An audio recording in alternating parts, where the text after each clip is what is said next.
Okay, everyone. My name is Casey Harmon, and I am here to I'm going to be recording this Career Smart presentation on the importance of good self-esteem for use on our Acadiana Workforce Solutions Work Readiness YouTube page. So this is part of the Career Smart program. So if you cannot attend the Career Smart classes as I present them, you will be able to use this information from the YouTube channel as long as and you'll be able to use this video and then take a quiz, and that will be count as part of your Career Smart curriculum. So this section that we're going to be talking about is the importance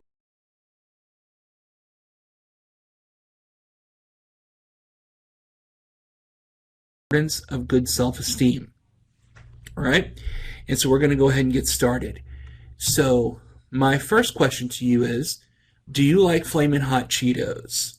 And if you do, stick around and I'll tell you what self-esteem has to do with one of the nation's most favorite snack foods. So it's something that would have never been created if one person, a very unlikely person, had not had self-esteem in himself. Well, I guess that's redundant, right? Had not had enough confidence in himself to present his creation to the people at Frito-Lay. So we'll talk about that towards the end. All right. So let's talk about self-esteem. What is self-esteem? So self-esteem is your own mental picture of yourself. All right. And self-esteem presents itself in a couple of ways. Obviously, there is negative self-esteem. And negative self-esteem is when you have a low opinion of yourself. And positive self-esteem is when you have a good, healthy, high opinion of yourself. Now, having a high opinion of yourself does not necessarily mean that you are cocky, but it means that you are confident in who you are. So let's talk about a few facts about self-esteem. So self-esteem is learned. To practice self-esteem, you have to begin training your brain to think positively about your situation. And that kind of builds on the previous presentation that we've done on attitude, which is also uploaded to the YouTube channel. Only you can make the decision to have high or low self-esteem. And just like high self-esteem, low self-esteem is something that we train ourselves to have. So what that means is if you have a good attitude, if you have trained yourself to have a good, positive mental attitude, and you're going to attack the day in a positive way, then self-esteem is going to become, good self-esteem will be easier for you to attain. That all starts off, the reason why I teach attitude first in this class is because it's the foundation on which we build our house. It's a foundation on which we build everything else, okay? So another thing about self-esteem is that you can practice it, right? You can practice. You can learn to control how you feel about yourself. And like as I was saying, both high and low self-esteem can be trained, okay? Self-esteem can be given. Okay, some people have it as a natural gift. Some people are just born with the attitude of hey, I'm a good person. I like myself, and that's how they carry themselves. I think a lot of it is also how you were raised, with what kind of support that you had growing up. I think people that maybe didn't have as much support from home. Maybe they didn't have supportive parents or guardians. A lot of times they're going to maybe grow up not having great self-esteem, but that's not always the case. Just like people who have great homes, who have a great home life, some don't always have positive self-esteem. Okay, so it can be a natural gift. The biggest thing is positive reinforcement can build it up. Surround yourself. You have to look at the people in your life. Okay. And take stock. Are they people that build you up, or are they people that tear you down? You have to surround yourself with people who are positive. And if those people are positive and you sort of absorb their positive thinking and their positive self-esteem, then you're going to reflect it back. You're going to reflect it back just naturally. It's just a thing that happens. It's again, you are who you surround yourself with, and having good positive self-esteem and surrounding yourself with people who build you up, it's naturally going to reflect off of you and onto other people. And because of that, I want you to be a giver. Okay, think about being a giver. If you decide before you wake up, when you wake up in the morning, before your feet hit the floor, if you decide, hey, I am going to build people up today, because that's what you get to do. And I say this a lot. When you wake up, before your feet hit the floor, you get to decide what kind of person you're going to be that day. You get to decide if you're going to build people up or tear people down. And those are your two options, right? And by your action or inaction, one of those two things is going to happen. If you build people up, if you decide to make people feel better about themselves and you spend your day building people up, at the end of the day, you're going to feel really good about yourself. So it's almost a selfish thing, but not quite, because you are changing people's lives. You never know who you may come across that may be having the worst day, that may just feel like they're the worst person in the world. Maybe they're having a bad self-esteem day. And you walk in and you see that and you build them up and you make them feel better. You don't know what kind of domino effect that's going to have on their day or even their life. Sometimes all we need is just one person to say, hey, I believe in you. And it changes our lives. It can absolutely change our lives. I've seen it dozens of times doing the work that I've done, the type of work that I'm doing. Be a giver, because once you make other people feel good, you're going to start to feel good. And then it becomes a habit. And that's a good habit to have. So you might be saying, Casey, why should I care? Why should I care about self-esteem? Okay. Because if you have good self-esteem, life becomes simpler and lighter. When you believe in yourself, when you love yourself, things simply become easier. You're not going to make mountains out of molehills or out of plain air nearly as often as you would. You're not going to drag yourself down, or you're not going to beat yourself up over mistakes that you've made. And look, I can sit here and I can say this, but I'm not great sometimes about beating myself up about mistakes. I like to think that I try to do things as good as I can, and as well as I can.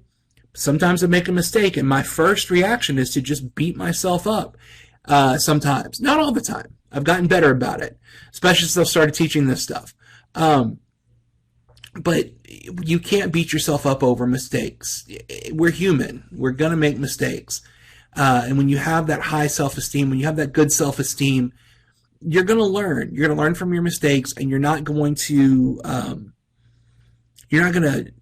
beat yourself up for not being able to meet an imperfect standard, or meet a non-human standard of being perfect, because nobody is perfect. When you have good self-esteem, you're going to have more inner stability. When you like yourself more, when your opinion of yourself goes up, then you're going to stop trying to get validation and attention from other people.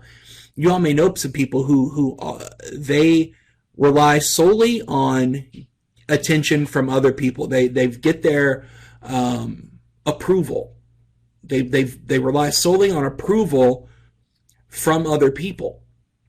And that's how they get their self-esteem. And that's not good, because when you have to rely on other people for your self-esteem, you're not going to have any boundaries. You are going to just go along with the crowd, and you are going to do whatever it is that they do simply because they're doing it. And because, hey, if you do it, then, well, you'll be cool. You'll be liked. And you don't have those boundaries, and you don't have that integrity in yourself to say, hey, that's outside of the type of conduct that I want to partake in. That doesn't match up with my standards that I have, because you're not going to have any standards if you have low self-esteem. You're going to have more inner stability, and you're going to be a stronger person if you can farm that self-esteem in your life. You're not going to be on any kind of emotional roller coasters anymore based on what people say or think about you. Hey, people will have your opinion. People are going to have their opinions, but you know what? You're going to have that positive self-esteem, and you're not going to be affected by what people think, as much about what people think of you. Okay, less self-sabotage. So self-sabotage basically means, hey, you are defeating yourself by not accepting any opportunities that come your way. And the biggest thing that stops us from doing that, the biggest thing that leads to self-sabotage, is fear. Fear that we're not good enough. Fear that we're going to make fools of ourselves. Fear that the world is going to find out that we're a phony. And those are all rooted in negative self-esteem. Don't be your worst enemy. We sabotage ourselves more often than other people sabotage us. Because we don't even accept those opportunities because we are afraid. What I say is, don't be afraid. Don't let fear guide your life. And one of the ways to keep fear from guiding your life is to have that really good, strong self-esteem. I want you to remember that no matter who you are, no matter where you come from, no matter what you may have, what your life may look like, you deserve good things in life. We all deserve good things in life. So you're going to go after the things that you deserve more often and with more motivation when you have high self-esteem. And when you get them, you're going to be less likely to self-sabotage in a subtle or not so subtle way. Don't be afraid. Believe in yourself the way I believe in you. And you might say, well, Casey, you don't even know me. You can't even see me. You're just some disembodied voice on a YouTube video. And what I'm saying is, I believe in you because you are taking this step. You are taking this step to improve your life. You are looking to get help from the WIOA grant, either for school or for work experience. So you have already decided to make your life better.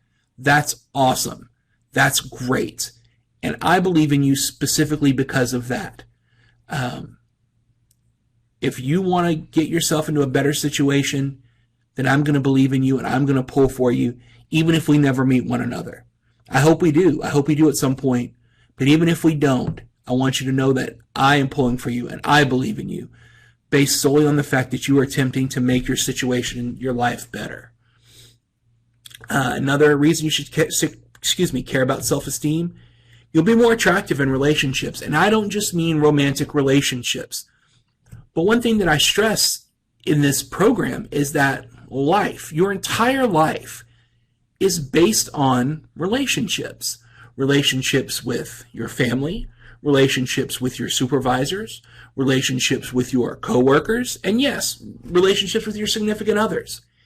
And in all of these relationships, if you have high self-esteem and you carry yourself with an air of confidence and an air of earnestness and an air of competence, you're going to be more attractive in those relationships.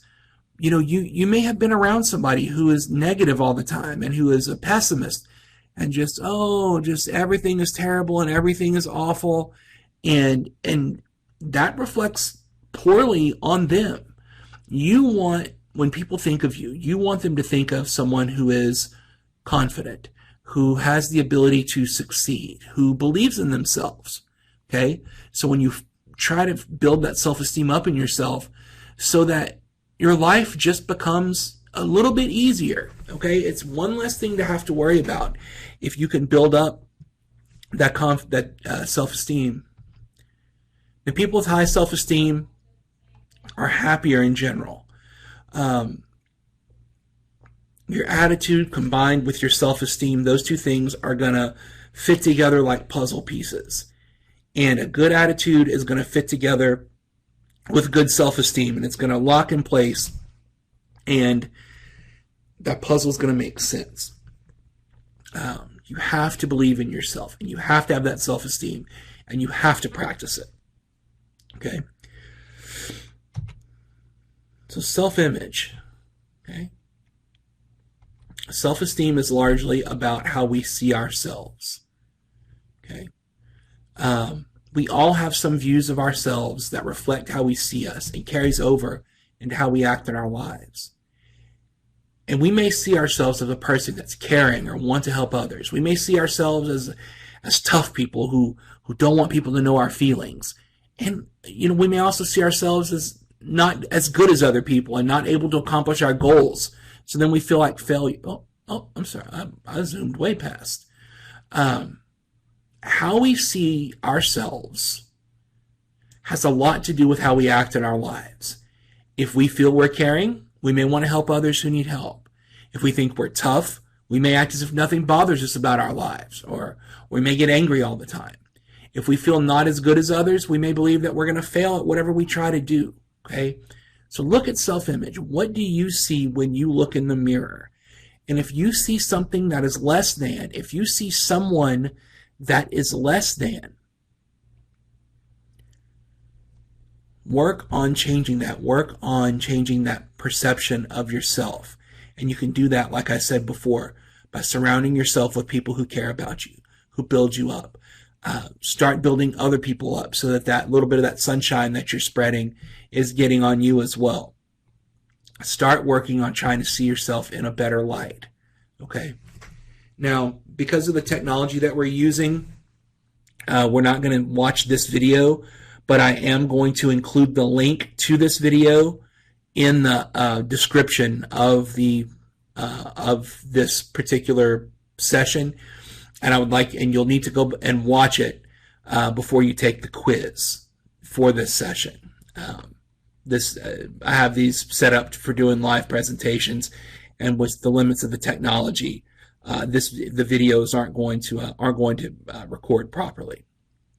Okay, but it's a great video. Niko Everett's an excellent speaker, and she's one of the foremost experts on self-esteem, and it's a great video.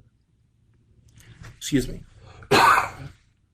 So now we're going to go over, and we're going to talk about symptoms of negative self-esteem.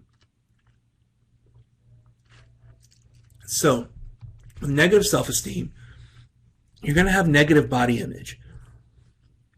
We live in a world where appearance is greatly valued. And we live in a world where we feel like we have to meet certain standards of size and beauty and whatever.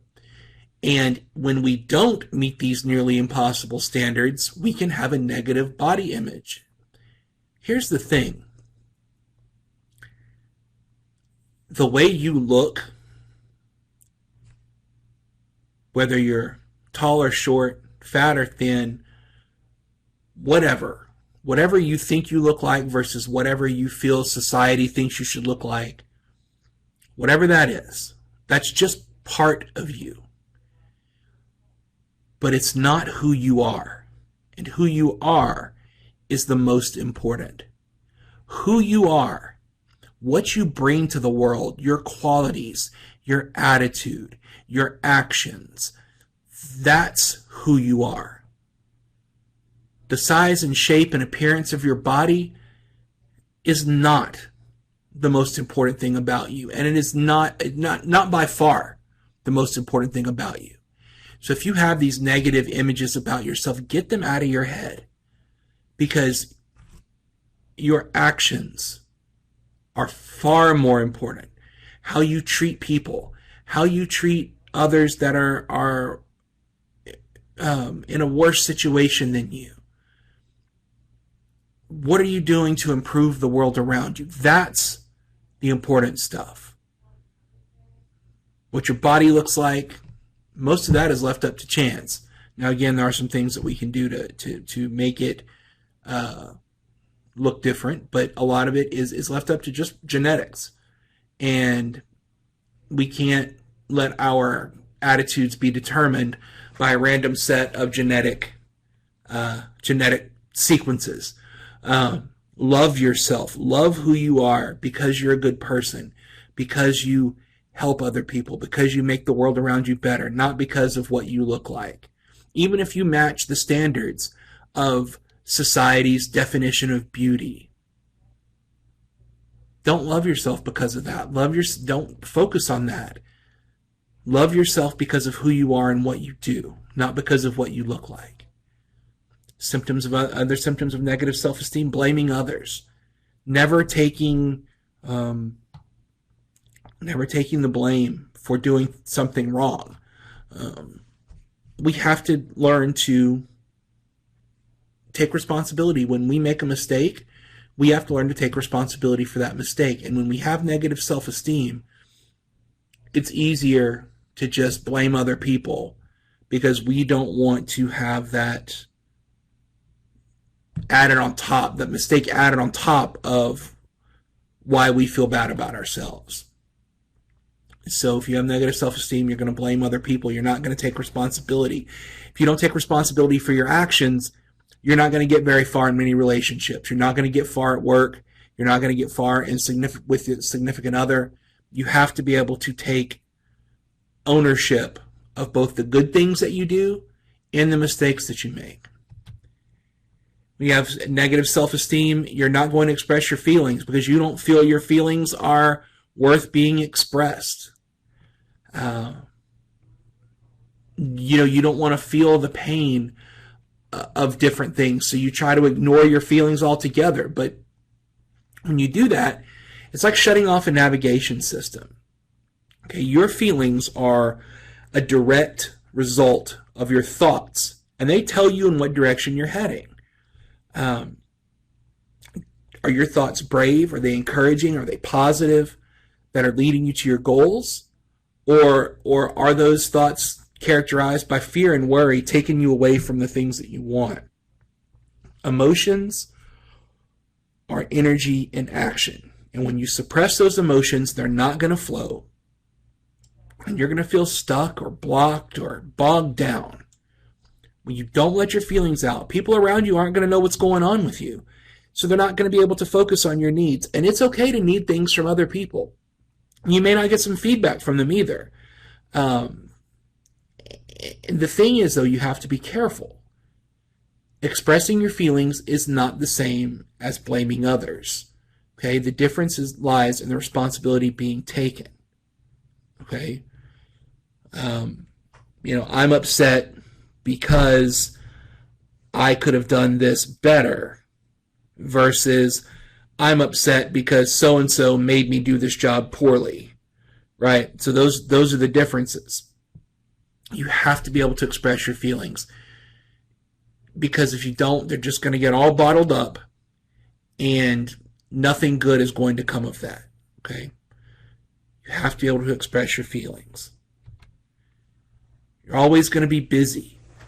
People with negative self-esteem are always busy because they don't want to sit and think about their problems. This goes hand in hand with not expressing your feelings. People with low self-esteem are going to keep busy so they don't have to deal with feelings that they don't want to experience. Are you someone who is constantly busy but not really happy? If that's the case, think about what you're trying to suppress. What emotions are you trying to suppress with your busyness? And what you need to do is take some time off to really think and get in touch with yourself and become aware. Okay? Really sit down and think about why you're always rushing around to meet the needs of other people and not taking any time to sit with yourself. Okay? Because there has to be a balance. There has to be a balance. Yes, do as much good for the world as you can, but you also have to take time for yourself. Because if you don't, you're going to get burnt out. All right? So really take a look at, if you're someone who's busy all the time, take a look at why. Okay? So Some more symptoms of negative self-esteem. You're going to depend on others for self-acceptance. This is called codependency. This is you are in a relationship and you base your emotions based on how the other person in the relationship feels. Nothing good will ever come of codependency. You have to be able to feel good about yourself, regardless of what the other people in your life may be thinking. But, within reason. If you're out, making the world not a great place, and then you feel good about it, maybe you kind of need to reassess your thoughts. But you have to depend on yourself for your own happiness, and you don't need to rely on another person's feelings in order to be happy. Okay. You'd have physical appearances of hiding. You shrink away from the world. You're not engaging in the world. Symptoms of lacking of a negative self-esteem. You're going to lack personal boundaries. That's what I was talking about earlier. A personal boundary is where you say there are a list of behaviors that I find acceptable, and there are a list of behaviors that I do not find acceptable. And I will not engage in these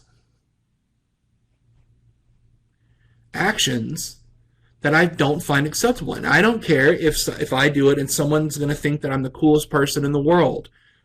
If it's against what I believe in, if it's against what I have came up for myself as the standard in which I want to live, then I'm not going to do it. And they're going to have to deal with that. And if you have those negative if you have the negative self-esteem, those boundaries are not going to work. Okay. So, some more symptoms of positive self-esteem. You're going to be confident. Okay. You're going to believe that you can achieve good things and that you make a positive contribution to your environment and in your relationships. You're going to have a sense of self-worth. You're going to believe you're important. You deserve to be treated well, and you will look after yourself as well. And you're going to be positive. You're going to think in a positive way in general. More symptoms of self-esteem. Positive. You're going to encourage and you're going to support others. You're going to nurture and support your friends and your family in everything they do. And you're not going to tolerate anyone who does not treat me well. Listen to me again. I will not tolerate anyone who does not treat me well. And look, whether that's a family member, whether that is a coworker, whether that is a supervisor, whether that is a significant other, no one has the right to make you feel less than. And if anybody makes you feel less than, you need to handle that situation. Whether it is getting them out of your life, whether it is sitting down and having a talk and saying, I'm not going to put up with this, whatever it is. When you have positive self-esteem, it is a lot easier to say, hey, look, I'm not going to put up with this. You're going to have good communication. You're going to be able to ask for things that you want and you need. You're going to be able to listen to others. You're going to participate. You're going to join in team activities. You're going to try out a new hobby. Sometimes you're going to be good at them and other times you won't, and that's okay. A lot of people don't start new things because they don't want to be bad at them. But being bad at something is the first step towards being good at something. Okay? Don't let the fear of being bad stop you from trying new things. And again, if you have that positive self-esteem, it's going to be better. Okay? You're going to be energetic. You're going to give exercise a go and try things that involve physical activity. You're going to have ambition. Your ambition, you're going to have some ideas about the future and what you want to achieve, whether it's travel, whether it's work, whether it's family. When you have positive self-esteem, you're going to have that great ambition. When you have positive self-esteem, you're going to learn from your mistakes. Okay, you're going to make mistakes, and that's okay. You try to see mistakes as an opportunity to learn so that you're not going to do the same thing again. So now we're going to talk about the pillars of self-esteem. And the pillars of self-esteem are some practices that you can take part in that will help you build and keep a high self-esteem.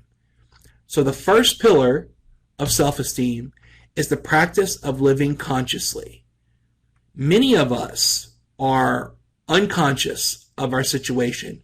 We just accept our situation and we move forward, not even being aware of what's happening in our own life. So we're unconscious. We're moving. Have you ever been driving? And this only happens maybe if you're close to home. You're driving, and all of a sudden you're home, and you don't remember how you got there. I think that's probably happened to everybody at least once. And I'm not because of any sort of chemical impairment. You're just sort of driving and you're just kind of going along with it, whatever it is. You look up and you're home and you're like, wait a minute, I don't even remember how I got here. I don't remember anything about the drive over. That's being unconscious. That's not being involved with your surroundings. Okay, that's just going about your day, and not being involved, not being present for your life, and that could be bad. I mean, that could result in vehicle accidents. That could result in a lot of things. Okay, so unconscious living. You have digital life versus real life. A lot of times now, especially with social media, and especially in the last couple of years, or the last year or so that we've been dealing with the pandemic, it's easy to disappear into digital life because that's about all we had. We couldn't really go out and do a lot of things. So digital life was it. But when we have the opportunity, we have to sort of get from behind that digital wall and get out and be in real life and experience life. When you're living consciously, you're present to the moment, okay? You taste your food. How many times have you just been, I'm hungry, I'm going to get something, and you just sort of shovel something into your mouth without really paying attention to it? When you're living in the moment, you taste your food, and it's not just about food.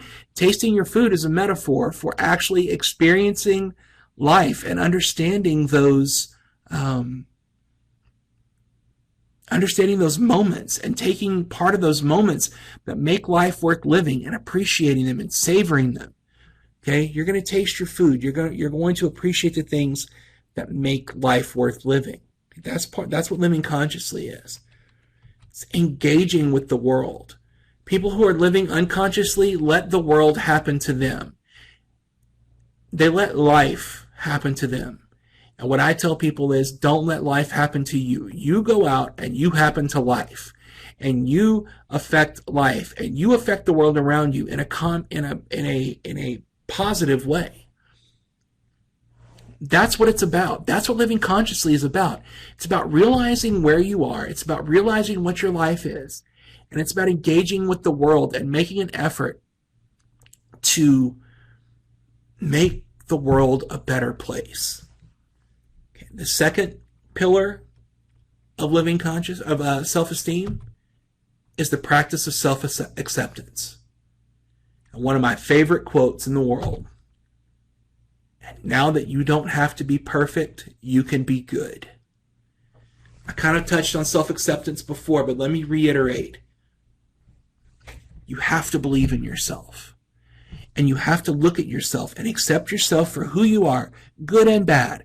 We are humans. We are complicated creatures, and we have great things about us, and we have things that need to be worked on. All of us do.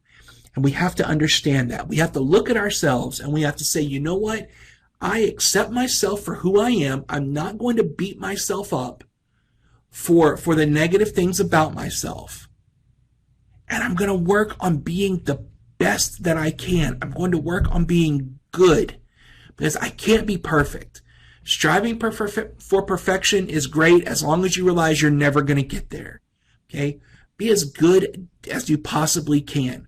What I tell people is, all you can do is all you can do.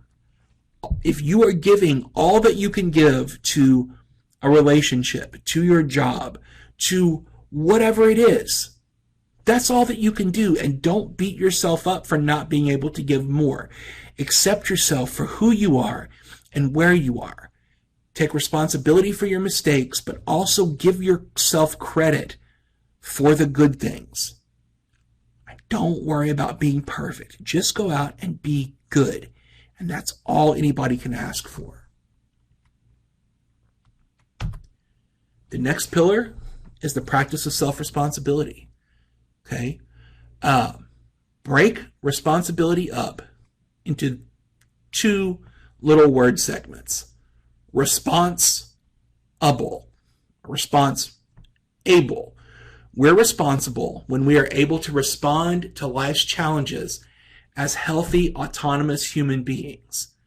When we are able to not blame other people for our challenges, or feeling shame or guilt for not living up to society's standards. Okay? We become responsible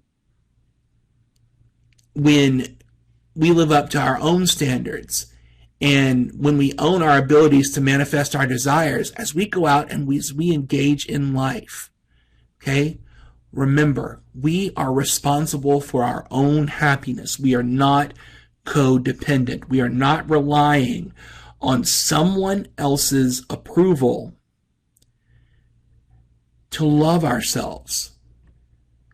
One of my favorite people in the world was the late, great Mr. Fred Rogers of Mr. Rogers' Neighborhood.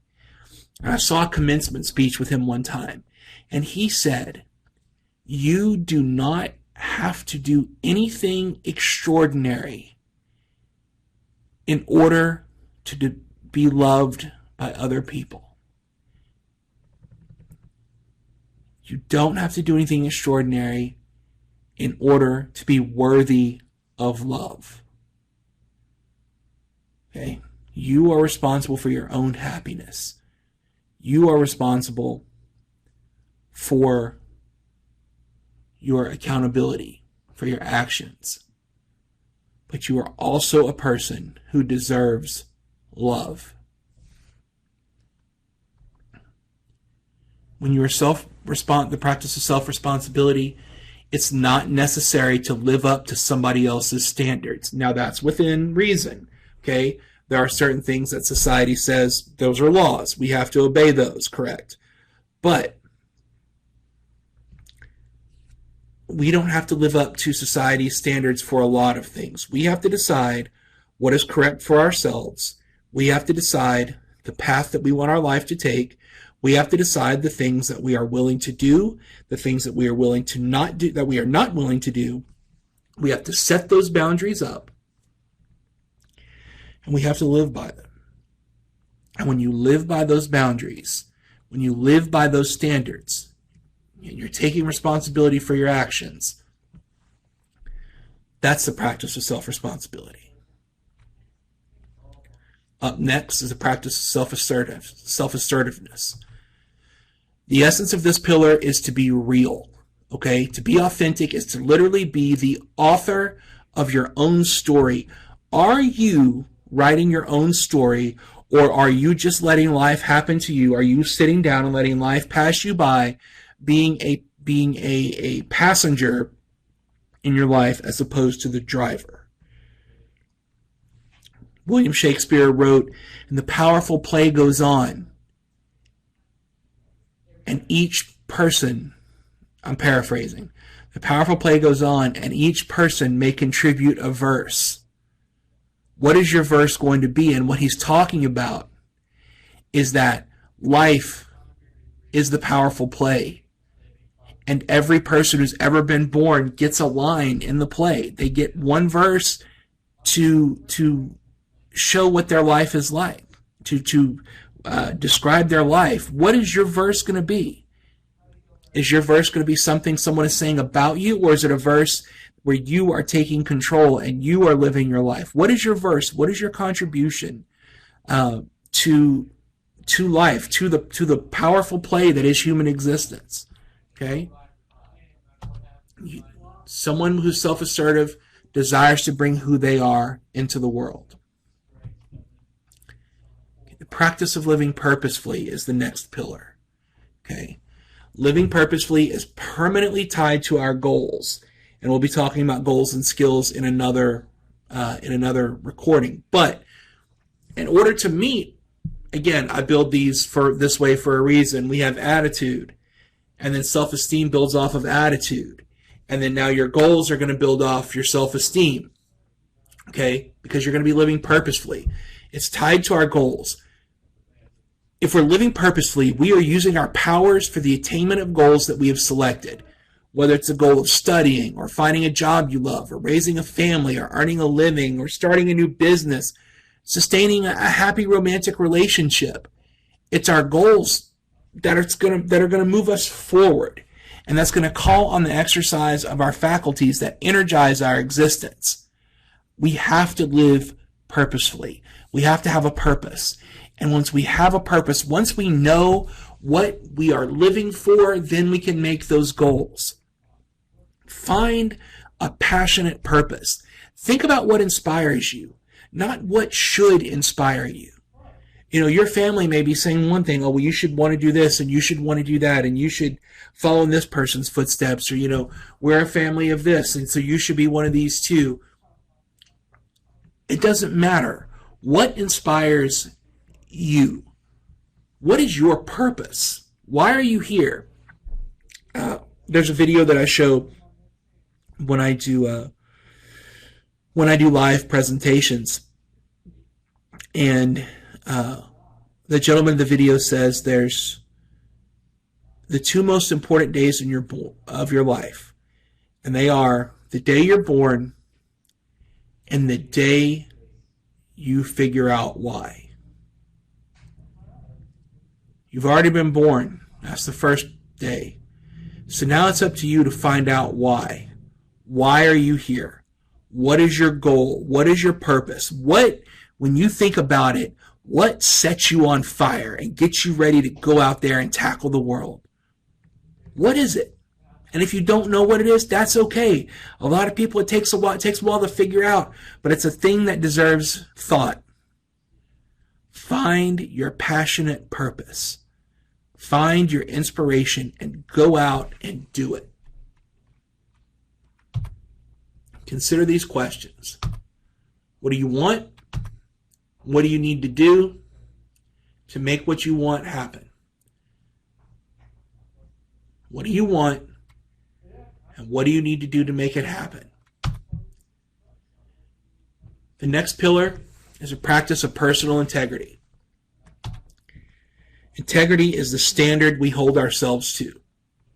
It's about self-discipline, delaying gratification. Honesty and integrity are absolutely essential for success in life, all areas of life. The really good news is that anyone can develop both honesty and integrity. So honesty, integrity, and integrity are they're holding hands. Okay, they're friends, honesty and integrity. Because if you're honest, you're going to have integrity. Integrity simply means that you do and say the things that you said you were going to do. You do the things, I misspoke. Integrity is you are going to do the things that you say you're going to do and holding yourself to that. People want to be around folks that have integrity. Okay? Because if you don't have integrity, no one is going to trust you. I lost my dad 7 years ago. He passed away in 2014. My dad was a man of great personal integrity. He always did what he said he was going to do. And he and I used to have what I've referred to now as tailgate talks. It would usually happen after we had worked on a project outside or did something around the house. You know, something generally some manual labor type stuff. And we'd sit down on the tailgate of his truck and he'd have a Diet Coke and I'd have a root beer and we'd just sort of sit down and talk about life. And he would drop dad knowledge on me, you know. Hope you all are lucky to have a dad that'll drop dad knowledge on you, but he would. And he told me one time, he said, son, everything that we have can be taken away from us. Our freedoms, our health, our money, our lives. Everything that we have can be taken away from us, except for two things: your education and your integrity. You need to learn what you can while you can. Fill your head with as much knowledge and education as possible, because that's going to make your life easier. And two, your integrity cannot be taken away. Your integrity has to be given away. And you're the one that gives it away. And once you give it away, you're not going to get it back. So think about those two things. Think about that integrity. Are you giving away your integrity? Or are you keeping it? Are you treasuring it? Do you have it? Do you treasure it? Are you practicing that personal integrity of doing what you say you're going to do when you say you're going to do it? Are you being a person who is trustworthy? Okay. So this is a group activity that I do in a one-on-one or in a live setting. But basically, we change negative phrases about ourselves into positive ones. I'm worthless. I'm loved and valued. I'll never accomplish anything because I've accomplished a lot. I always make mistakes because I strive to do my best work. I'm a loser because I'm a great person. I don't deserve happiness because I deserve to be happy. I'm dumb because I'm smart. Okay? Think about those negative things we might say in our heads about ourselves and change that to something positive. And speaking of change, what is change? Okay, if we want to improve our self-esteem, we must be willing and able to change. Change simply means to make different. Now, I have a request for you real quick. I can't see you do this, but I'm going to give you a second. What I want you to do is just cross your arms in front of your chest. Just cross your arms. Hold them there for a minute, just like you're mad or you're angry at somebody. You just cross your arms. Now, what I want you to do is cross them the other way. If you're crossing them right over left, do left over right. Okay? If you're left over right, do right over left. Now, what does that feel like? It's uncomfortable, right? It doesn't feel right. You know, we have certain ways that we do things, and a lot of times when it comes to change, it makes us uncomfortable. I will, it is part of self-acceptance. I talk about this a lot in these talks. I am very resistant to change. I do not handle changes, especially sudden ones, very well. I overthink things and I get things planned out. And if things don't go according to the way that I have them planned, sometimes I freak out a little bit. And I'm generally able to recover that. I'm generally able to kind of fix that. But my initial reaction is, oh no, everything is terrible. But I generally can adapt, given a little bit of time. But when that change first happens, I'm not. A lot of times I'm not great with it. But we have to get better, and I work on that every day. That's one of the things that I work on, is to try to be more accepting of change. Change is a difficult process, so don't be afraid to make a few mistakes along the way. If you find your new job, or when you start school, whatever it is you're trying to do with this program, you're gonna make mistakes. That's okay. You're changing. You're doing something new. You're becoming someone new, a new person. And that process is difficult. You're going to make some mistakes, but you know what? It's okay. It's all right. Don't beat yourself up. Get back out there and do better. Take responsibility for your mistakes and do better. Live mindfully and have that personal integrity. Okay? If you're making a mistake, that means you're taking a risk. You can take a risk and good things can happen, And that's awesome. Take a risk and make a mistake. Oh, we're going to learn something from that mistake. Okay? Don't be afraid to make mistakes. In fact, celebrate your mistakes. Now we're going to talk about affirmations. Self-talk makes a difference. I don't know about y'all, but I talk to myself all the time. I've got a running monologue in my head, generally at all times, talking to myself. Not out loud, just in my head. I do a good job. Something in my head goes, yeah, great, woo. If I make a mistake, sometimes I'm having a bad day, that negative voice in my head, oh, well, you're dumb, you made a mistake, ha ha ha. Self-talk makes a difference. So an affirmation is a positive statement that is repeated or written to oneself until it has taken root or is established in the mind. And we use these affirmations to build our confidence and self-esteem. Why? Because we listen to what we say to ourselves. And they're a strong tool to becoming happier and healthier. Affirmations can be a tremendous help when you're trying to change your life. And why? Because words have power. Saying affirmations changes our thinking patterns.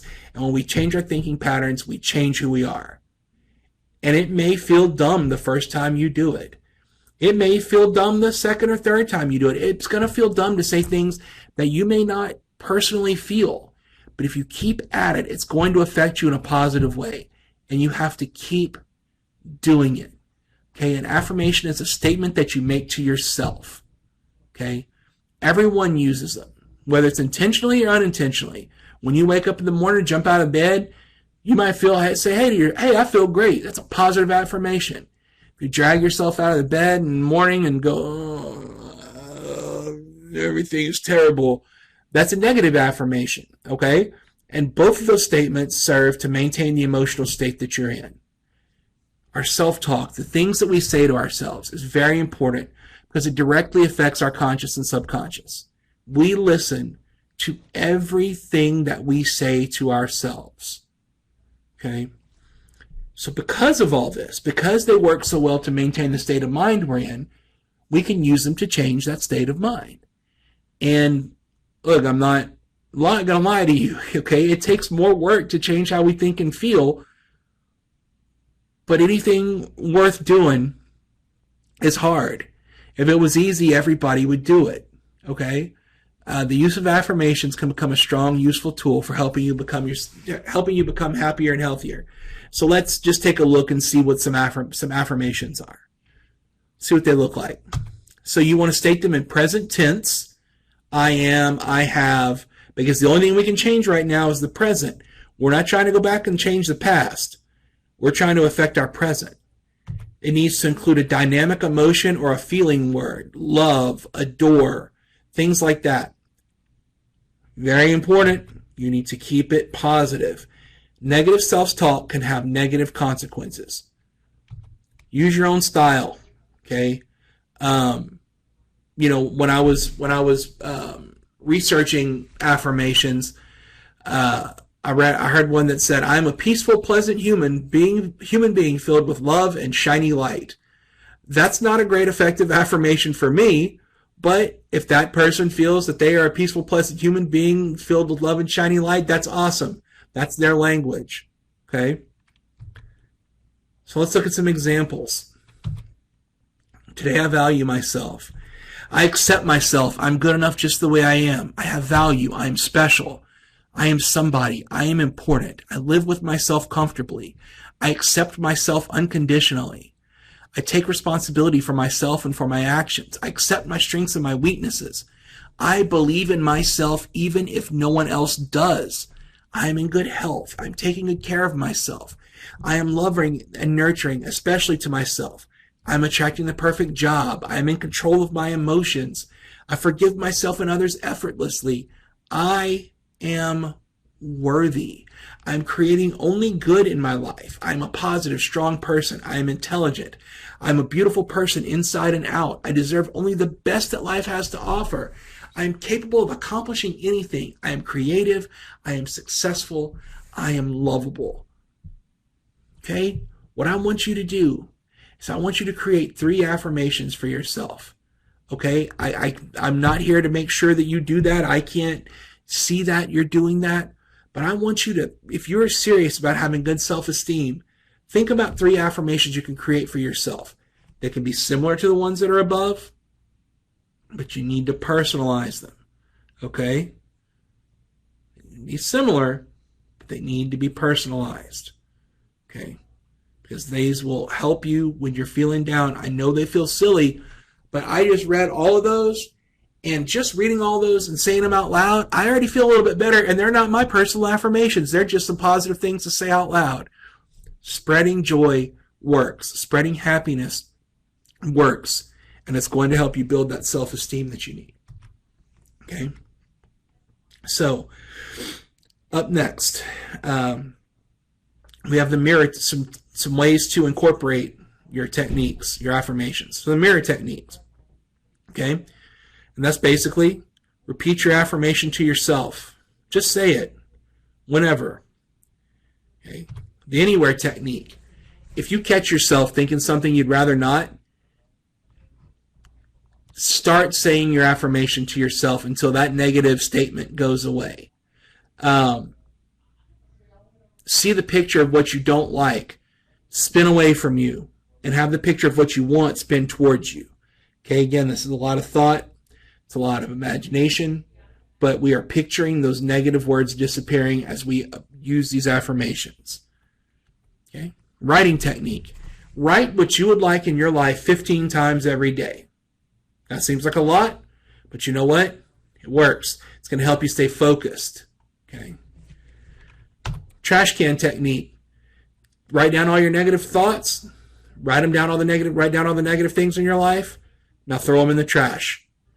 That physical symbol of throwing them in the trash is going to help you get rid of them. If you're the spiritual type and you can do meditation, then do some meditation. Sit quietly and ask whatever you believe in, whether it's God, whether it's the universe, whether it's guardian angel, whatever fits your belief system, for insights, help, and guidance.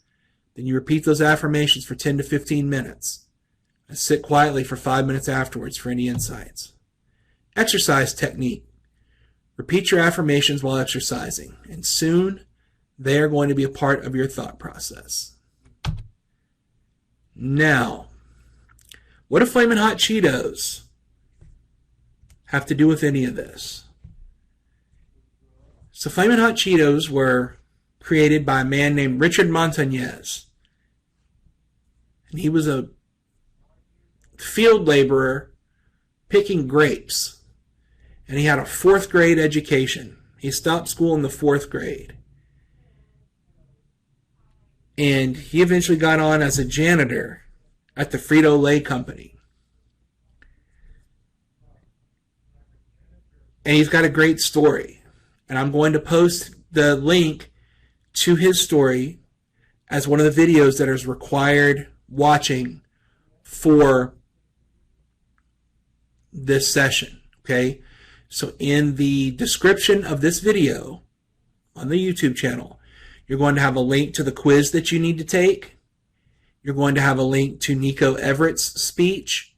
And you're going to have a link to Richard Montañez's story. Okay.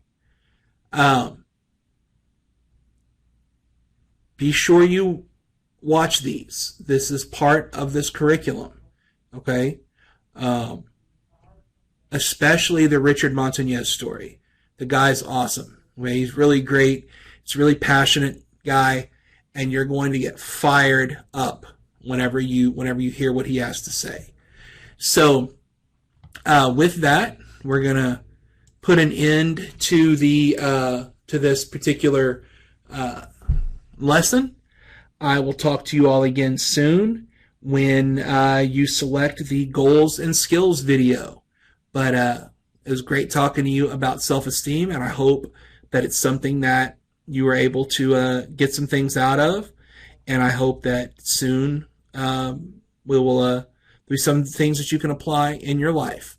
But have a great rest of the day. Have a great rest of the Career Smart training,